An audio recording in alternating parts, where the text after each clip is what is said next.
بسم اللہ الرحمن الرحیم۔ لوگوں کے ساتھ ان کے کردار کے مطابق نہیں بلکہ اپنی تربیت کے مطابق رویہ اختیار کیجیے۔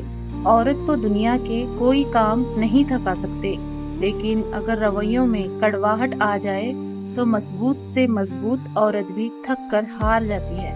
حضرت علی رضی اللہ تعالیٰ عنہ نے فرمایا، غلط بات پر غصہ آ جانا شرافت کی نشانی ہے، لیکن اسی غصے کو پی جانا مومن کی نشانی ہے۔ سبحان اللہ۔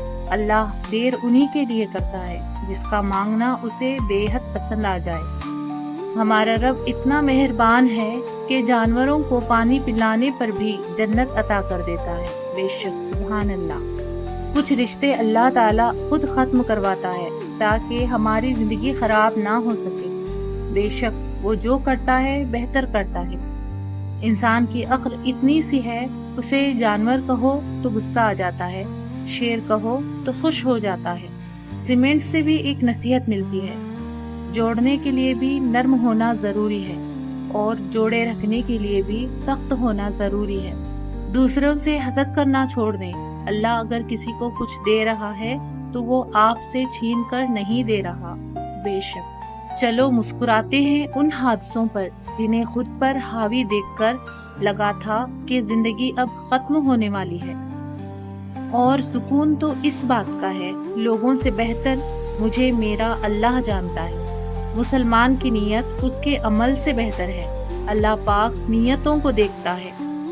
آپ لاکھ خرچ کر دیں، نیت دکھاوا ہے تو قبول نہیں، مگر آپ کا 1 روپیہ بھی اخلاص کے ساتھ دیا ہوا رب کی بارگاہ میں قبول ہے۔ غلط کو غلط کھل کر کہیں، کیونکہ تاریخ ٹھکرانے والوں کی لکھی جاتی ہے، تلوے چاٹنے والوں کی نہیں۔ رب کو راضی کرو، دنیا کسی سے راضی نہیں ہوتی۔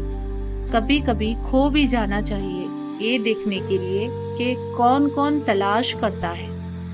رسول اللہ صلی اللہ علیہ وآلہ وسلم نے فرمایا، آسانی پیدا کرو، تنگی سختی پیدا نہ کرو، سکون و اطمینان پہنچاؤ، نفرت نہ دلاؤ۔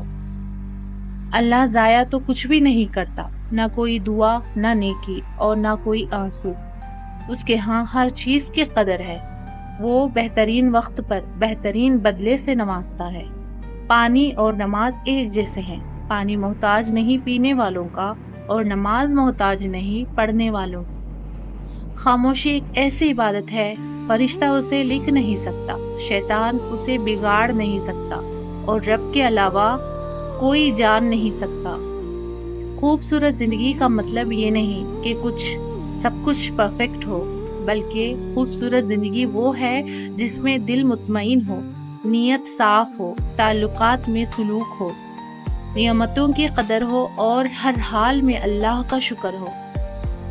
اے اللہ آسانی عطا فرما، پھر اس دل کو سکون دے جس کے حال کو تیرے سوا کوئی نہیں جانتا۔ زندگی میں 2 باتیں یاد رکھنا، جب کبھی غصہ آئے تو کوئی فیصلہ نہ کرنا، اور جب کبھی خوش ہو تو کوئی وعدہ نہ کرنا۔ نیکی ہمیشہ لوٹ کر آنے والی روشنی ہے۔ جو بھلائی تم بانٹتے ہو وہ خاموش دعا بن کر تمہارے ساتھ چلتی ہے۔ کمال کی بات ہے نا، اللہ ایک ہے مگر وہ ہر ایک کا ایک ہے۔ بے شک جس طرح پھول اپنے وقت پر کھلتے ہیں، اسی طرح دعائیں بھی اپنے وقت پر قبول ہوں گی۔ بس یہ آیت سکون دیتی ہے، اور اللہ کے سوا نہ تمہارا کوئی سچا دوست ہے اور نہ ہی کوئی مددگار، اور امیدوں کے پیالے اللہ کے سوا کون بھر سکتا ہے۔ قرآن پاک بار بار کہتا ہے، نہ امید نہ ہو، کمزور نہ پڑو، غمگین نہ ہو، بے شک اللہ ہر چیز پر قادر ہے۔ سجدوں سے عشق کر لو، جوانی بار بار نہیں ملتی، جب اللہ مل جاتا ہے تو سب مل جاتا ہے۔ خاندانی انسان کسی کا پیا ہوا پانی بھی یاد رکھتا ہے، اور بد نسلہ انسان کسی کا دیا ہوا خون بھی بھول جاتا ہے۔ زندگی انہی لوگوں کی حسین ہوتی ہے جو ہر حال میں اللہ کی رضا پر راضی رہتے ہیں۔ آنسو کا جاری نہ ہونا دل کی سختی کی وجہ سے ہے، اور دل کی سختی گناہوں کی کثرت کی وجہ سے ہے۔ اپنے اعمال کی حفاظت کرو، کیونکہ یہ تمہارے کردار بن جاتے ہیں۔ اپنے کردار کی حفاظت کرو کیونکہ یہ تمہاری پہچان بن جاتے ہیں۔ انسان کے غرور کی اوقات بس اتنی سی ہے کہ نہ خود پہلی بار نہا سکتا ہے اور نہ آخری بار۔ کتنے تعجب کی بات ہے جب کہیں وفاداری کا ذکر ہوتا ہے تو ہم انسان کتوں کی مثال دیتے ہیں۔ خالی پیٹ، خالی جیب اور جھوٹا پیار انسان کو زندگی کے وہ سبق سکھاتا ہے جو بڑے سے بڑا استاد بھی نہیں سکھا پاتا۔ مستقبل کا سوچ کر اپنے حال ضائع کر دیتا ہے اور پھر مستقبل میں اپنا ماضی یاد کر کر روتا ہے۔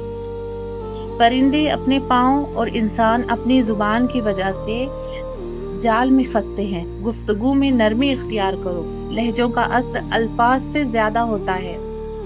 خوش ہونا ہو تو تعریف سن لیا کریں اور اگر بہتر ہونا ہے تو تنقید سن لیا کریں۔ گناہوں کی کثرت موت کو بھولنے کی وجہ سے ہے، موت سے غفلت لمبی امیدوں کی وجہ سے ہے۔ ٹوٹ جاتا ہے غریبی میں جو رشتہ خاص ہوتا ہے، ہزاروں یار بنتے ہیں جب پیسہ پاس ہوتا ہے۔ چالاک اور عقل مند میں یہ فرق ہوتا ہے کہ چالاک لوگ اپنی تمام زندگی اس دنیا میں جینے کا گر سیکھنے میں گزار دیتے ہیں اور عقل مند لوگ زندگی جیتے ہیں۔